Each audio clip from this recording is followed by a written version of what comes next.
The right to bear arms was stated in the Second Amendment in the Constitution of the United States of America in 1787. Later, when the slaves were finally freed, new laws were passed restricting blacks from owning any firearms. In 1934, the United States passed the Federal Firearms Act, which established firearms licensing for dealers as well as record keeping for transactions with firearms. When JFK was assassinated, the United States passed the Gun Control Act, prohibiting mailing long gun orders and prohibited felons, drug users, and the mentally ill from purchasing any firearm. After the Virginia Tech shooting in 2007, the NICS Improvement Act was passed. This act was supposed to expand funding for the NICS, or National Criminal Background Check System, and encourage states to submit mental health records to the NICS index to prevent further shootings from happening. Roughly 16,272 murders were committed in the United States in 2008. Of these, about 10,886, or 67%, were committed by a firearm. Based on survey data from a 2000 study published in the Journal of Quantitative Criminology, U.S. civilians use guns to defend themselves and others from crime at least 989,883 times per year. A 1994 survey conducted by the U.S. Center for Disease Control and the Prevention found that Americans use guns to frighten away intruders who are breaking into their homes about 498,000 times per year. This chart shows the percentage of people owning guns and why. 67% use for protection against crime, 66% use it for target shooting, and 58% use it for hunting. After the Batman Massacre in Aurora, Colorado, and the elementary school shooting in Connecticut, the debate on gun control got worse. Many liberals believe that more control on guns will lower the amount of shootings on innocent civilians. Some liberals are even believing that the government should ban all guns to the public. The Republicans believe that there should not be more control on guns because that gives the government more control over the people. The Republicans also believe that it is not the gun that is committing the murders, it is the shooter. Lastly, the Republicans look at what past governments that banned all guns did, including Hitler and Stalin.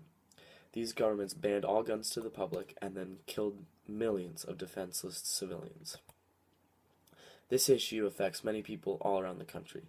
With more and more shootings happening lately, more people are starting to take part in this debate and make their opinions public. This issue affects gun owners from casual owners to avid hunters. Now, with so many shootings happening, more people are being brought into it. Parents who at one point may not have any opinion on the matter now have a great opinion on gun control due to the recent shootings at schools. These parents want to get this issue resolved quickly to prevent any more shootings at schools. There are many organizations working on this issue, but none more known than the National Rifle Association, or NRA. The NRA tends to agree more with the Republicans with lower control. Another organization fighting on this cause against gun control is the WAGC, or Women Against Gun Control. This is an organization made by women advocating for less control with guns. These women like guns to shoot on the range or for personal safety. Another organization working on this issue is the Brady Campaign. The Brady Campaign sides with the liberals and believes that there should be more control on guns. Lastly, the Children's Defense Fund, Safe Start. This organization is another on fighting for more control on guns.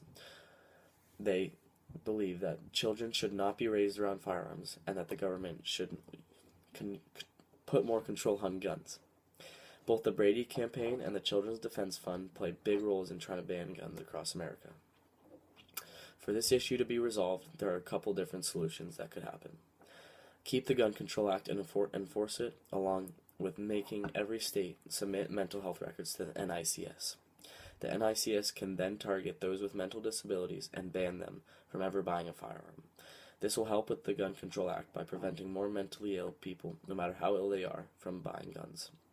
Raise the cost on guns. If the price on guns is very high, less people will buy guns. Guns are not cheap as it is, and there are still over 300 million guns circulating in the United States in homes. But if these guns get more expensive, the amount of firearms in the U.S. will decrease significantly. Lastly, the Safe to Tell hotline. This hotline is where a parent or student can call the hotline and they assign a detective who is trained to the school and they investigate. They do not let the principal stop them, or the football coach, or the English teacher. They investigate and act on what they find. If more people use this hotline, then the detectives can find the people showing these red flags and investigate them. For example, if James Holmes, psychiatrist from the Batman Massacre, called this hotline when she saw the red flags in James, then the detective could have investigated him and maybe even prevented the entire massacre. With this issue, there isn't a lot we can do right now. All we as the general public can do is voice our opinions. The government is working diligently on this matter and trying to get it resolved before another shooting devastates this country. The public needs to put their trust in the government to do what is right for the people of the United States. Every day, people are researching this issue to become more informed, which is all we can do at the moment.